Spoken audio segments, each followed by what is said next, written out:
Welcome to Podforest, where forest pros discuss forest woes. Our goal is to communicate with private landowners on a variety of forest health issues to support management and stewardship of your lands. In this podcast, we'll be discussing important topics in forest health with experts in multiple fields. Thanks for tuning in, and enjoy this episode of the Proforest Podforest. All right, welcome back, everybody. Today we're joined by Valentina Rollemberg Vaney, who is a recent master's graduated May 5th, is that correct? May 5th, 2025. And Valentina is going to be talking to us a little bit about soils and pine productivity here in the Southeast.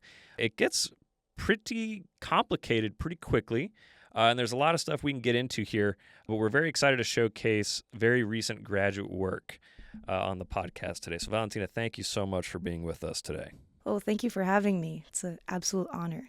You know what? That's our selling point right there. We'll make sure to plug that for future episodes. That it's an absolute honor. Thank you. So Valentina, most of our guests have been established faculty members at other institutions or here at UF. You know, they have faculty bios that people can pull up online and sometimes fairly long track records of papers and grants and all that kind of stuff. But unfortunately, master's students and even PhD students don't really get that much coverage for the most part on faculty websites. So there's not really a bio that's one of our listeners can really pull up on you. So I was hoping you could give us just a little bit about yourself. Tell us how you got to where you are and how that feeds into your research. Yeah, absolutely. I basically started my academic journey in Boston, where I studied biology and environmental policy and analysis. And I, funnily enough, was very interested in sustainable agriculture. So I started off like that and soon found out that sustainable ag and agriculture, these very controlled, close systems, was not really something that I was as passionate about as I thought I was. And then looking at forestry and how so many factors influence productivity and growth and regeneration, that really drew me.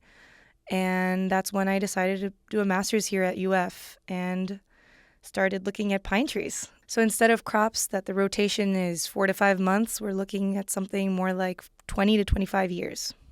So I think that's something that people don't always think about with forestry. Is like, yeah, you could easily argue that, yeah, this is a crop, but like you said, we're not dealing with like one short season where people can come pick blueberries or strawberries or whatever and then got to replant or whatever. It's like, no, these are fairly, in terms of human lifespans, I should say, fairly long rotations.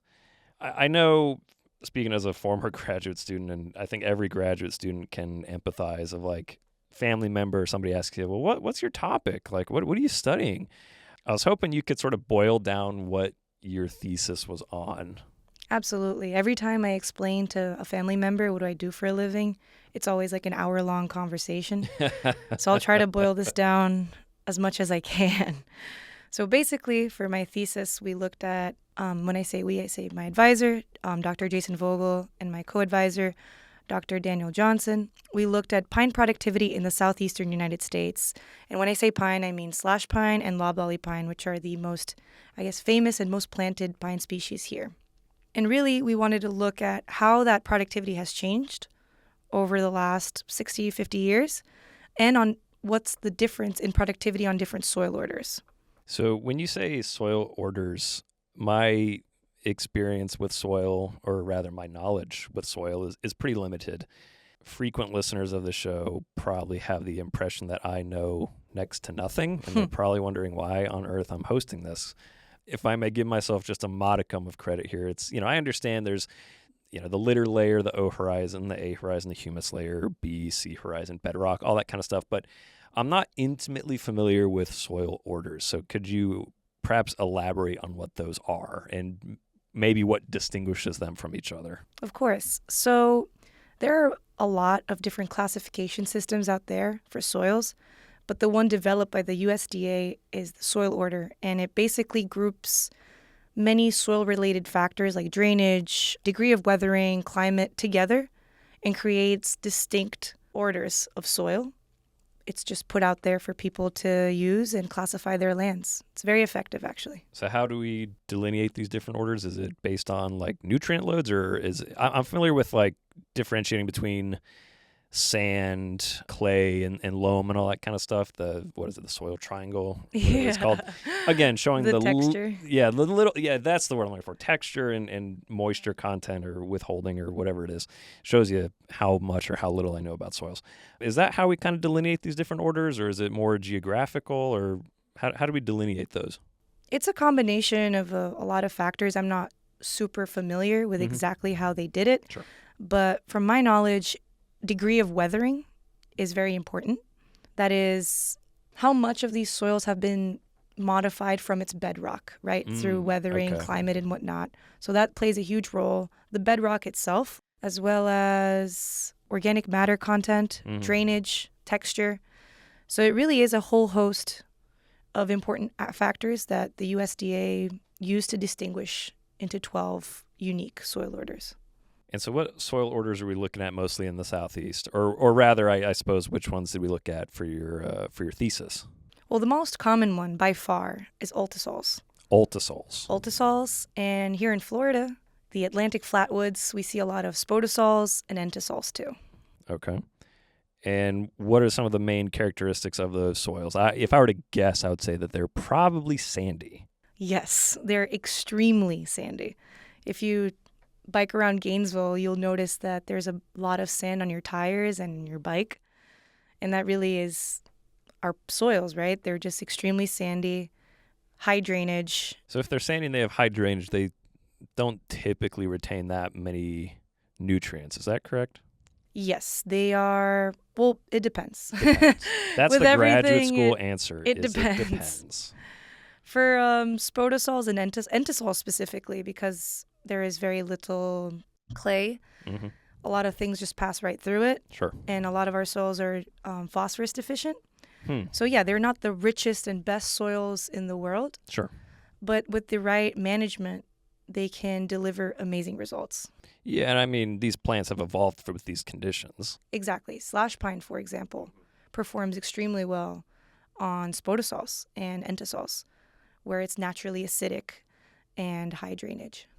I think most people could probably give you an idea or a rough answer on why soil is important for plants. There is a certain obvious answer, right, of allows for the structural element of a plant to grow from it, nutrients, water, whatever it might be. Why are these soils such a critical piece when it comes to pine productivity? Well, as you said, it really determines how fast or how long these trees will get to, or like what heights they're going to reach. Because fundamentally, you're growing it in a medium, right? If that medium is deficient in nutrients, deficient in the basic components that a tree needs to grow and to thrive, that defines what kind of plantation you have. So understanding the limitations of your soil is what drives better management decisions and what gets you results that you want to see. So things like groundwater depth, drainage capacity, organic horizon thickness, and depth to fine textured horizons are all factors that influence pine plantation productivity. You had mentioned the soils being phosphorus deficient, but with certain management, we might be able to compensate for that. Exactly. In what way does management impact soil? And perhaps that could be to the betterment of soil, but also to the detriment of soil health. So management in forestry needs to be somewhat sustainable. We need to think about the next generations, what's going to happen next to the land, right? So it's almost always for the betterment. And knowing the limitations of our soils, knowing if it's P deficient, if it needs bedding or whatnot, helps the land manager to mitigate any shortcomings and drive productivity. With this influence of management on soil, what should the landowners know about their soils planning their management activities? I would say drainage is huge. Understanding the drainage level, I guess, of your soils is very important, especially if you have like a high spodic layer, meaning that the water table will go into the roots and suffocate the roots. That would determine if you need a certain amount of bedding or not. And that's very common out here because we have such a high water table. Understanding the depth to the argillic layer is very important. The what layer? The argillic layer, the argillic layer. Clay. Okay. Sorry. Okay. I don't know much about soil. Because that's where all the magic happens. The magic happens, yes. So what sort of resources and tools are available to landowners for people to know like stuff about their soil? Do they need to do soil cores? Do they need to submit for testing? Are there kind of databases or other reliable resources they can use? I'm so glad you asked. There's something called the Web Soil Survey. The Web Soil Survey. Yes, and they have a map of the United States. I forgot the resolution, but I know it's not the the finest level resolution, but it's amazing. Mm-hmm. And you basically put a polygon over an area that would be your area. You just have to find the long and lat. Sure. And it would pull out like hundreds of factors and variables about that soil that you have on your land. And you can use that to inform any management decisions you want to do. So I think that's a fairly solid primer on these different aspects of soil. With your research, I mean, what are the things you really want to highlight, the things you really want to show off, your key findings that you're particularly excited about? Well, what we're really excited about is that we were able to model height to age relationship of these planted pine species for the entire planted region. So we're using data for the entire planted region. So it's like around 12,000 observations for loblolly and around 6 for slash pine to see that height to age relationship curve. And using that, we can derive site index, which is the predicted height of a loblolly or slash pine or whatever tree you want at age 25 for pine species, because that's the rotation age. So we derived that from the entire planted region. So we're looking at what's happening for the entire population of these two species over time. So that was awesome, and we're super excited about that. And then using that, we looked at trends in productivity from 1980 all the way to 2010. And the exciting thing is that both of these species, the productivity is rising, and it's continue rising. It's not plateauing or anything.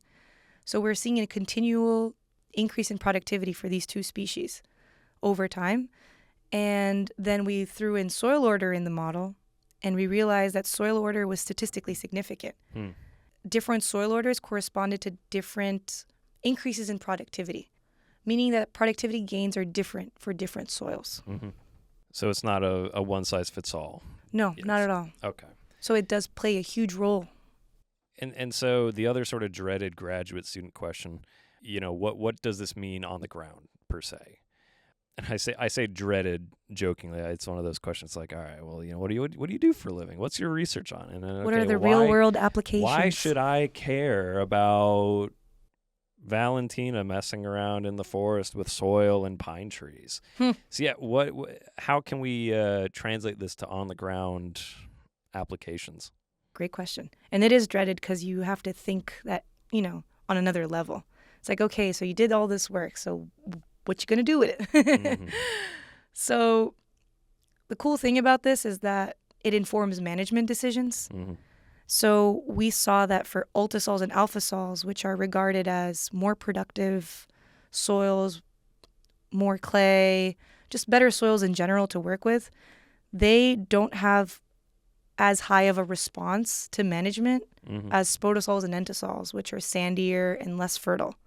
So we expect to see a higher increase in productivity through time for these less fertile soils because they respond to it better, as in there are more deficiencies there and you're overcoming more deficiencies there, as opposed to soils that are inherently more productive. Instead of applying heavy fertilizer on very productive soils, maybe you could save some money and apply less. And then prioritize planting certain species in certain areas. Correct. To try and offset that cost. Okay, interesting. So kind of thinking about prioritizing planting certain species in certain areas, I mean, we have to consider there's different land ownership rather in the state of Florida. And then, of course, in the Southeast. Most of the land east of the Mississippi is privately owned. So did that have any sort of bearing on your findings? Was that incorporated into the model at all? Yes. Glad you asked. So we sampled over planted private and then planted public, as in federal land. Okay. And then we were trying to see if there was a difference in productivity for these public and private lands. When you say, was it just federal or was it federal and state? Federal and state. Federal, okay. Sorry. And as you may know, a private landowner might have more incentive to heavily fertilize, and it's more of a for-profit organization rather than public, where it's just, they're just actively managing the land, but not as intensely, Yeah, right? comparatively, yeah. Exactly. So the model showed that it wasn't statistically significant. So whether it was public or private, the rate of productivity was the same.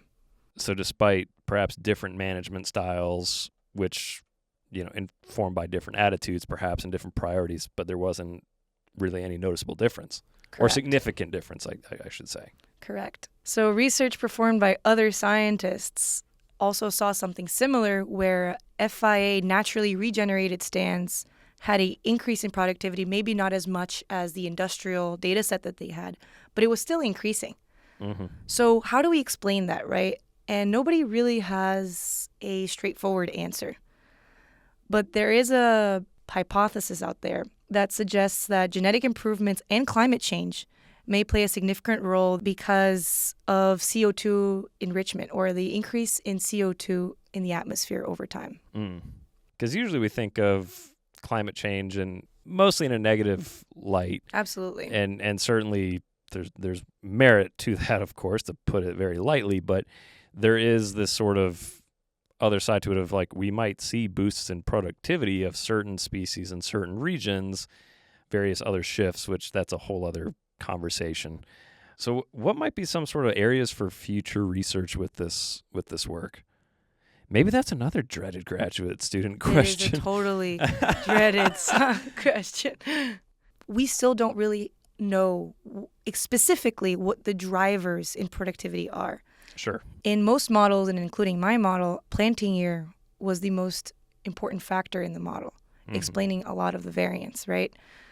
But a lot of research has shown that CO2 enrichment, given that nitrogen and phosphorus are not a limiting factor, does increase productivity.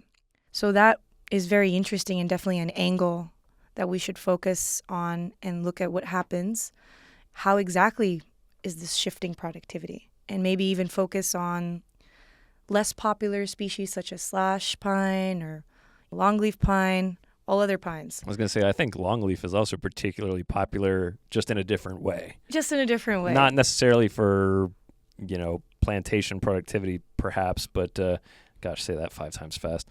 But, certainly there's some people that argue it's very overhyped when it comes to conservation, among other things.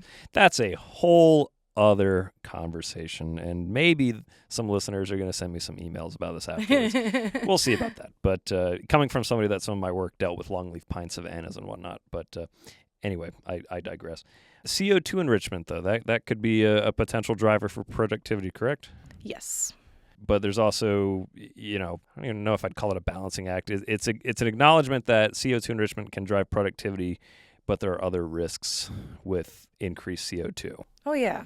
So we're in a bit of a interesting sort of point to address that. But again, there's a lot more we could get into with that.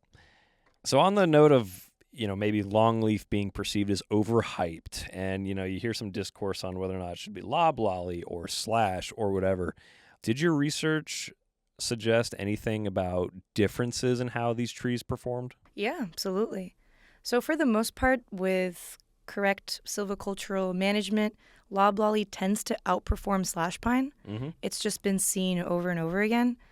But on spodosols, where slash pine is naturally adapted to perform, slash pine's mean site index value, so its mean height at age 25, was a little bit bigger than loblolly. So it seemed that it had a little bit of an advantage on those spodosols. So it's an interesting thing to consider when you're planting, is that, yes, loblolly tends to outperform slash pine on most occasions. But let's say you don't have the budget to heavily fertilize and heavily manage your land, and you have a spodosol. Maybe it's best to plant something that is adapted to that soil or adapted to that climate and soil combination. So right before we started recording this, you asked me, do I speak Criff? I don't know what that means. I had a feeling it had something to do with soils, just based on what we're doing. I don't know what the rest of that means. Okay, well, let me elaborate. And it's a fun little phrase I heard at a conference one time where we were talking about soil orders, and then somebody came up and was like, well, do you speak CRIF? And I was like, I'm sorry. Anyway, CRIF is another classification scheme for soils, but it's geared toward the Atlantic flatwoods for pine production specifically. And it takes into account drainage, texture, and whatnot. And it's a scheme designed for pine plantation, for forestry in the Southeast. So yeah, I just wanted to give CRIF a shout out because it's definitely an amazing tool too. So CRIF is a resource. A resource, definitely. Can you break down the acronym? I have it here somewhere. And it was actually developed by the University of Florida and the University of Alabama. I will say, University of Florida loves its acronyms. Oh my God, 100%. So it's CRIF stands for Cooperative Research in Forest Fertilization. And that's a resource landowners can engage with. Absolutely. And so all of this research you did, you were able to use existing databases, or did you go out into the field to collect your data? I didn't step one foot in the field the whole time. These whole 2 years, I was in my desk, and that's thanks to public databases like Sergo and the FIA. And it's incredible what you can do on your computer and look at all this data and analyze it and derive these things from just public databases. And so landowners and really anybody can take advantage, or that sounds a little too negative, but utilize these resources, these databases, right? Absolutely. All right. Well, it's great to hear that there are these resources available for landowners and the public, and obviously UF IFAS Extension offers a variety of soil resources for people to utilize as well. On that note, thank you, Valentina, so much for being on the show today. Thank you. And thank you, everybody, for listening, and we will see you in the next one.